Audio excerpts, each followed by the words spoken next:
What's going on? What's going on, bro? You good? Yeah, I'm good, man. I'm good. Long awaited, mate. Did you guys do it inside the cell? Nah, they got man in some secret room.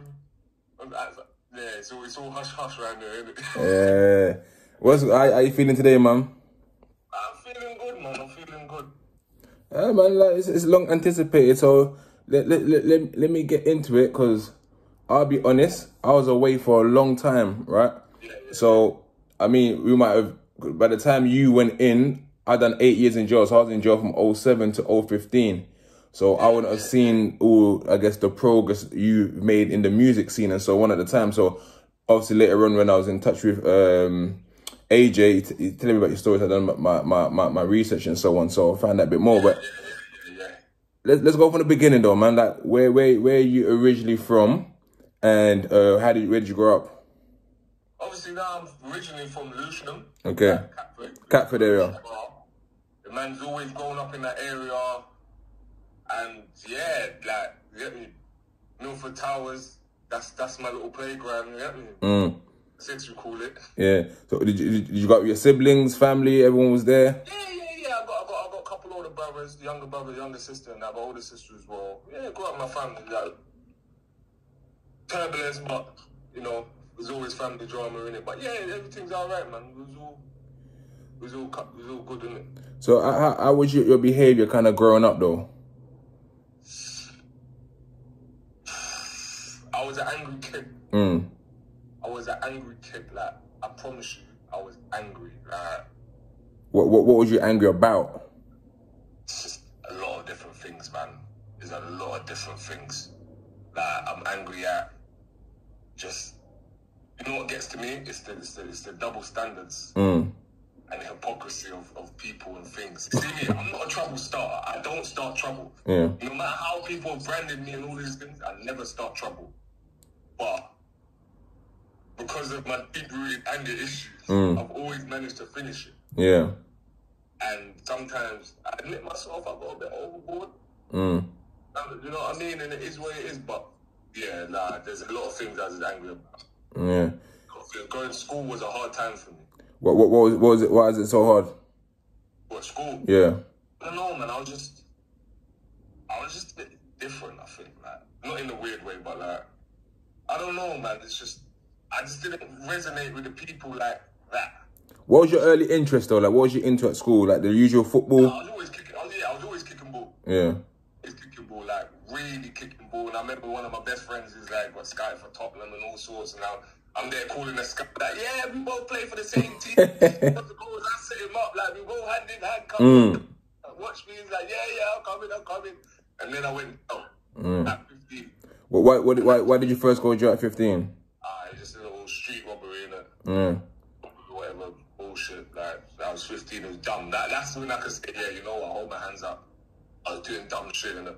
What did you go Feltham at the time? Yeah, that had a mad impact. Yeah, so you're 15, going to Feltham. Like, how was that transition for you? Like, I remember going to Feltham. I was 20 when I got to Feltham, and it was a bit scary thinking you're going to Feltham. Was you scared when you first got in? Yeah, it was scary. I remember I'm sitting in the courtroom, and obviously my co-defendant, just some civilian interview, my co-defendant at the time, my little school friend, he done funding on the dock, whatever. Judges sent me down. He's got off free. Judges sent me down, and I'm sitting there like, the fuck? I'm going to jail, bro. Yeah, only a little 12 months, G6, but I'm going to jail. Did you cry? Wait! I was 15, I didn't know what to expect, bro. I didn't know anything. It was tech, bro. But listen, maybe they were taking my eye in the holding cell. Like, at this point, I wasn't a bad youth. Like, I was just a youth that was kicking ball, going to school, got into odd fights here and there in the school gates. And that was it, innit? That wasn't on no road, foolishness, whatever. Obviously, I always had my you know, stand up for yourself, all of that shit. I wasn't in and nothing. Yeah. Then I went to jail. About by the time I reached Feltham, chest held high, chin held high. Let's do this. Yeah. Understand? By the time I stepped through, I had trust me, when I tell you that stuff there, it changed me. What I saw. In what way? Like, I saw kids. I say kids now because I'm older, but I saw the people my age, like, they're just fighting for no reason. I see a man walk onto a wing, yeah? Nobody knows who he is. Like, what are you in jail for? Oh, murder. Oh, yeah. Come and go showers. What? Just beat him up, just like that, on site. That was it. I said, well, why'd you do that? He's like, he's screwing me. That's the youth offending system. That is horrid.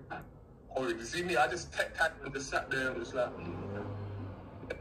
just escape free, let me. Then ultimately, a couple months, I got the appeal, and because my co-defendant got off whatever, they gave me a referral order. Yeah. And I got community service, but I was after doing a couple months. That was my first experience in jail. Yeah. So after coming out of jail at that point, then what's your thinking like? What am I gonna do with my life now, or you? Yeah, like no, but you know what was mad? Because I went to jail when I was in year 11. Yeah.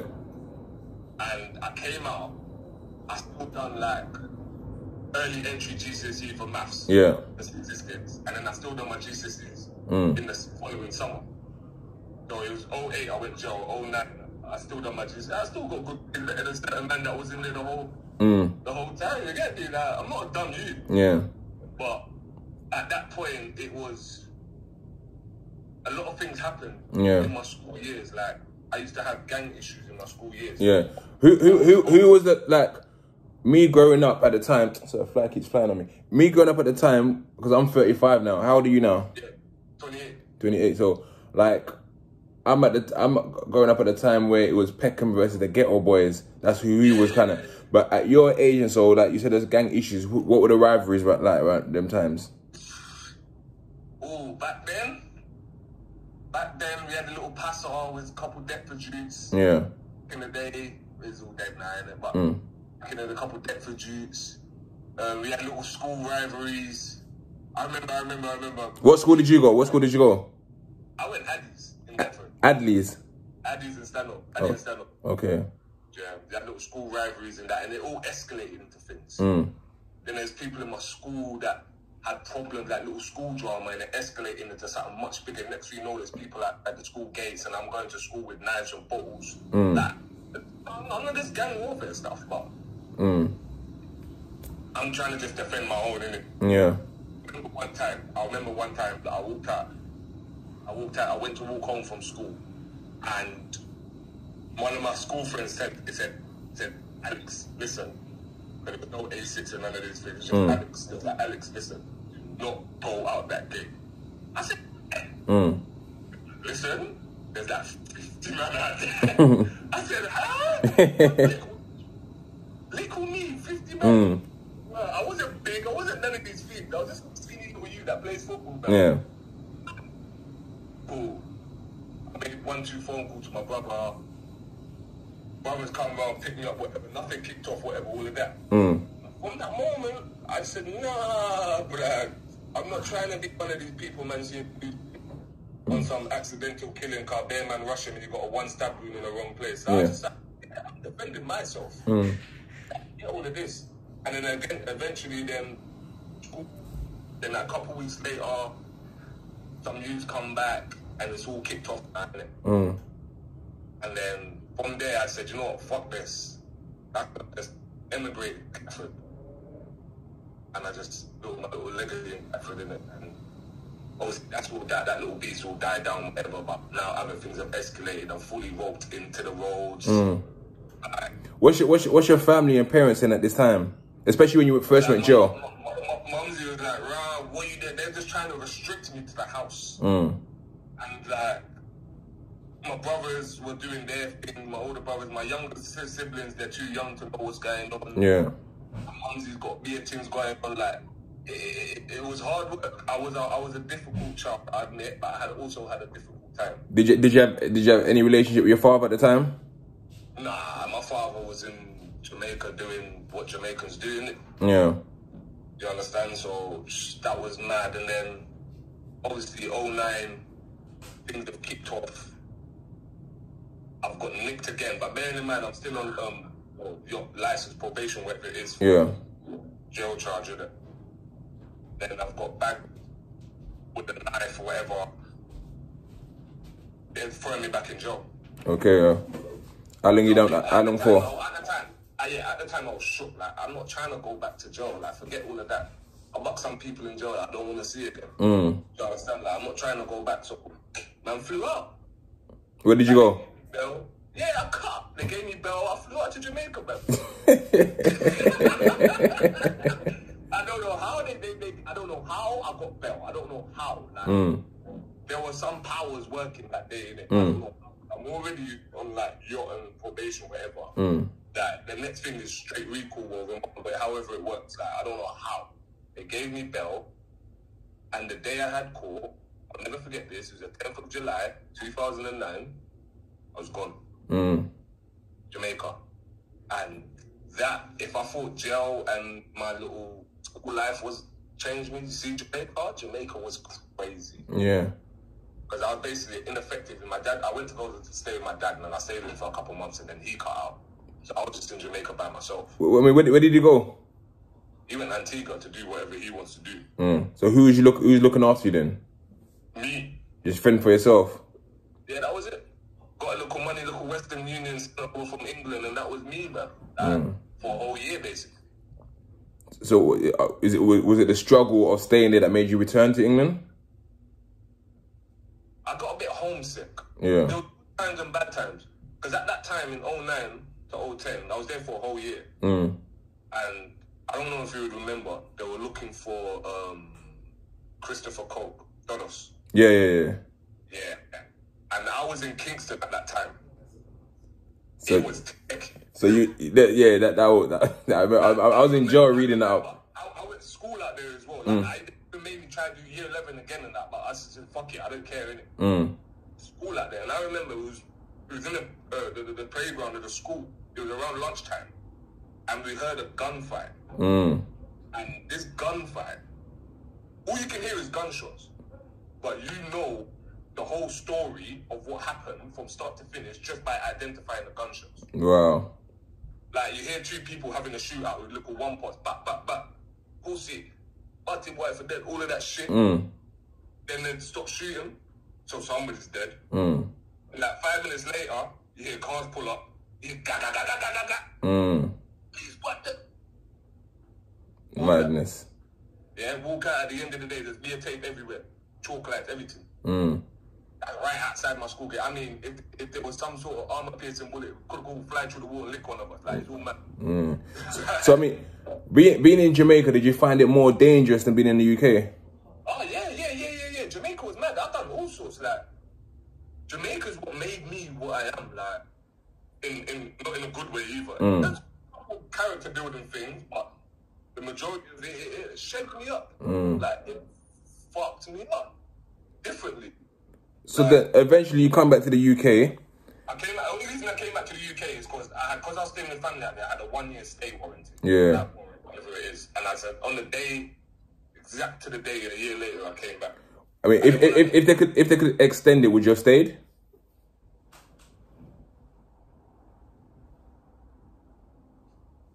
No. Yeah. There's some horrible shit that happened out there. Some horrible things that I have to take to the grave. Okay. I mean, don't say anything. Don't say anything, but yeah. Yeah. No. I had to leave. You understand? So, I mean, you back in the UK, how old are you? 16, 17? Yeah, I was 17. And how was the reception when you came back? And how did the name A6 come? I'm thinking 6 because of Catford, right? Yeah. And A because of your name. Alright, cool. So growing up, just before I went to Jamaica, in the 09, everyone used to call me Mad A. That was the time when everyone used to put Mad in front of their names. I ain't one for no funky names. Like, my name's Alex, it's A in it. Yeah. He's acting mad, he does mad things, he's doing all sorts of roadman shit. I don't want to say too much, but he's mad in it. And then I've come back from Jamaica and I got arrested on the plane, obviously, because I had a warrant out for my arrest. Yeah, went back to jail. Done a couple months because it's only a night. I know I shouldn't have left this. Looking back at it, I'm thinking, this is a little man thing. Yeah. When you're young, you don't think about it. and then a couple months come out, and they banned me from Catford. Okay. I was on tag during my tag time, but I didn't business about all that. So you don't get bagged in Catford. At these times, the tags didn't have GPS. Okay. You don't get bagged. So I was with youths doing a badness. I couldn't even go back to my own home. Like, it was mad. I was living with an uncle or something in Bromley. Like, fuck it. I'm going back to Catford. And I was just on beer badness. And then I got stabbed in my leg. Some little thing like this big. Some little thing. What was that over? Because was it a consequence of your badness? It was more little youths trying to earn their stripes. Okay. Rather than me actually badding up something and... But in hindsight, I would say yeah. Okay. My badness led to them thinking that they could earn their little stripes. Yeah. I got stabbed in my leg. I retaliated on 2 layers, stabbed in the neck. Like, all sorts of things were going on. Now we're just full-on gang warfare. With youths. You understand? And now I'm fully involved. And I was, that time period, I guess looking back, I was angry. Yeah. About my childhood growing up was immense. I was angry about staying in Jamaica, going through what I went. Like, I had to sit there, smoke ganja, I see bodies, like, it's all mad, like, and it's just, I didn't know how to do that as a kid. Yeah. So right now, I'm just doing all sorts. Do you understand? In expressing my rage. Would you, I mean, you said about expressing your rage at that time, because I know you got into music. Yeah. When did you get into music? Was you always rapping? I started doing music, oh shit, we're talking 2011 now. But I started doing music 2011 with a couple of my brethren. We weren't, at that time, we thought we were getting a little 25s and 35s and 50s. We thought, yeah, we made it. Yeah, we're on the road. We're doing a lot right now. I remember the first time we got first 100K, it was like, shit, we're done. This is it. The music, the British music industry isn't where it is now. Yeah. Back then, innit? You had to be well validated to get views. But I thought, yeah, we were just sitting there growing up listening to gangster rap, talking about things that we shouldn't be talking about. I remember, like, even back in 2011, I remember Shabo. Her first video dropped in 2011. Shabo, she's from Lewisham though, right, innit? Yeah. From Catford as well. Okay. Her first video dropped in 2011. And it was me and a couple other dudes, whatever. The first one that went viral. And side note, looking back at her, I'm actually proud of her now. She's done big things. But anyway. And from there, we've elevated, and then London Riots. Yeah, I was gonna get into that. That's 2011. So I remember I'm sitting in Belmarsh, 3-man cell, in the heat of summer, pissed. I'm thinking, honestly, raw, man would have been fully involved. Thank God I'm in jail, because I would have been fully involved at that time and period of my life. Yeah, so I read up on it. So, I mean, you tell us what happened. It started off taking out rage on the fence. For all the discrepancies and transgressions when I was growing up. Yeah.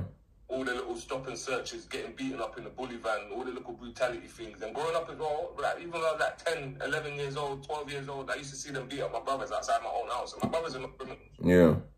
You understand? It's just straight up racism and brutality. And that's the shit I had to grow up with. Like, so many stories I could give you. But, yeah. And it's just like, London Riots hit, and that was the freedom pass to say, this is it. I'm expressing everything. I hit up everything, every blood clot thing. You guys, you ended up in Croydon, right? You ended up in Croydon. Was it Croydon? No, I didn't end up. I didn't go to Croydon. Croydon, but I didn't go to Croydon. I'm not even proud of it, but it's wild. But I hit up. I started off in Lewisham, got down a couple feds, and then hit up some tills, antique shops. Then as the night progressed, changed cars, changed clothes, all of this stuff, and we started doing all the electricals and jewelry shops. And then we got nicked at the scene. Okay. In Greenwich. During the night, for whatever reason. And they made me one of the poster boys to make an example of. And I started the Lucian part of the riots, and I was a ringleader and all of this weird stuff. Obviously, it weren't, but I know how this media stuff goes. Yeah. Do you understand? And yeah, it just got wild. And they gave me 8 years for that. And sat in jail for 4.5 years. That is all. So now you're 4.5 years in jail. How old are you at this point now? Alright, cool. At this point, I went to jail at 18. I've come out at 22. Yeah. Christmas Eve, I got released. Okay, wow. In 2015. I said, you know what, fuck it, I'm going back to music. And that's what I was going to touch on, because my brethren ran the platform Black Box. So I checked out the Black Box. So, I mean, talk me through. Now, I'm a religious man, right? Well, I like to think I'm a religious man. I'm not as religious as I used to be, but I believe in God. I believe in a higher power. Yeah, of course. You, man, were talking some craziness about Lucifer and Satan. I mean, what's going on there? Alright, cool. Long story short, in Jamaica, some shit happened and I witnessed some supernatural shit. That's the starting point for me. That was the bit that opened it up, all up. When I was in jail, I don't want to talk too much. Yeah. Long story short, just a couple weeks before I was gonna come out, they were trying to slap me with an extra couple years. Yeah. And I had to avoid it. So it was, yeah. So I called upon those beings. Okay, so that's what I'm say. So you thought you're gonna get another case. So not to make fun of it, you decided to go to the dark side to avoid it.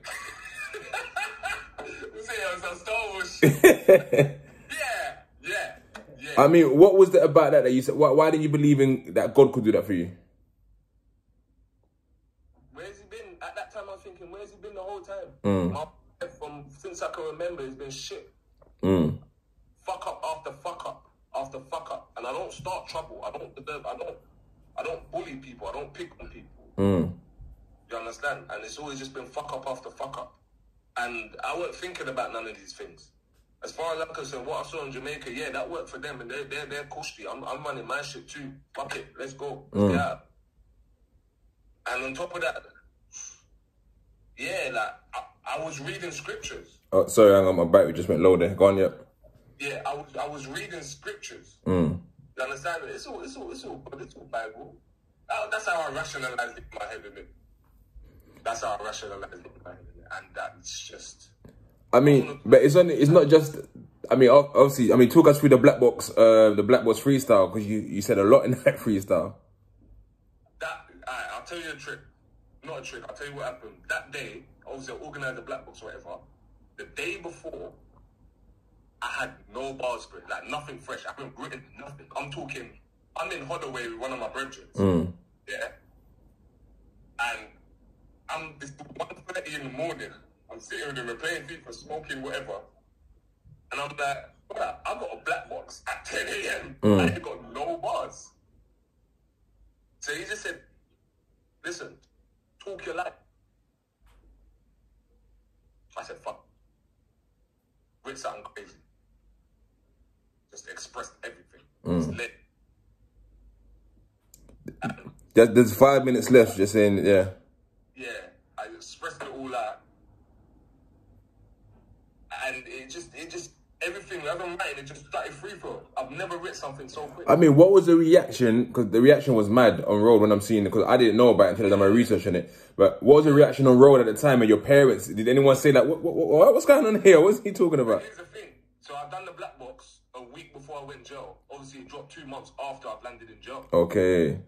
So I didn't even find out. Because when I went to jail this time round, I just locked off from the roads like a good couple of years. No hits, no nothing. I deleted everything. And then I didn't find out the reaction, the numbers it did, and all of these things until like later on. Yeah.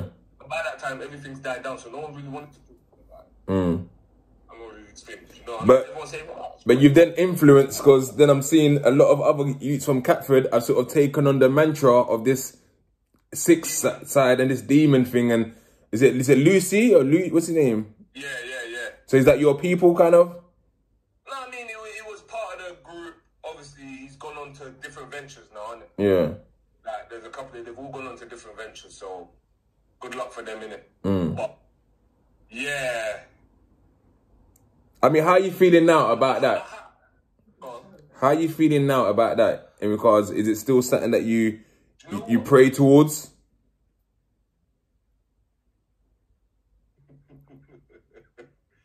You just come like some evil laughing. Listen, it's all perception, innit? It's just all perception, innit? It's all perception. Like, this whole God, devil, all of this stuff. It's all one and the same, innit? It's all one and the same. How you use it. But in terms of going back to the youth taking up the mantra, I say it like this. What would you rather? I tell this to all the influential people, authorities, all these that ask them this question, you're influencing the society, without you there'll be no demon, all of this stuff. Cool. I say, what would you rather? Would you rather the kids go out there and go do madness on the street? Or would you rather them pick up a mic and express themselves? Would you rather them pick up a gun, a knife, or would you rather them pick up a mic? And that's what I'm doing for them. However they want to go about it, lives are being saved. They're expressing themselves through music. They're making something where they had no prospects. Now they've got prospects of themselves. Like you know what I mean? Do you think some of them play on that fact? They want to be controversial and they don't actually believe in it. It's like, okay, that worked. 86's freestyle worked, so I'm gonna play on that and use that mantra as well. Or do you think they actually believe in what they're talking about? Do they, or do I believe? Do they believe? I'm not lying. So if they believe, they believe. If they don't, they don't. If they want to play on that mantra,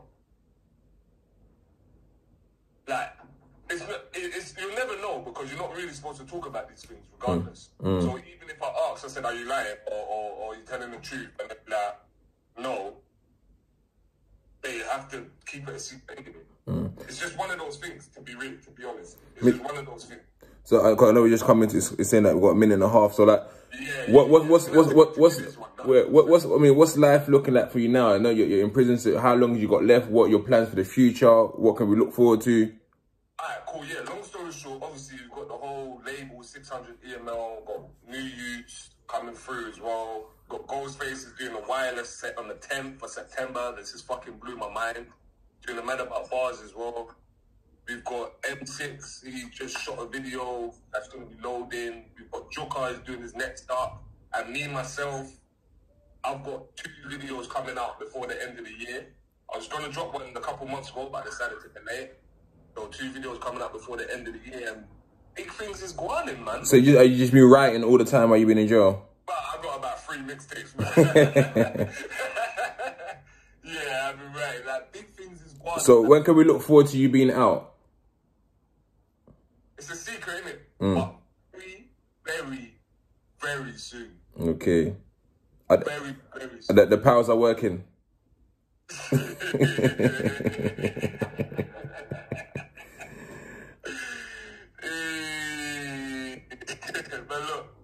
Well, bro, we got 10 seconds left. It's been a pleasure. Sorry I missed the last one. I totally I'm doing so much. Oh, it's cut off already. Oh, it's about to cut off. Yeah, man. But yeah, keep doing what you're doing, and we'll catch up soon, man.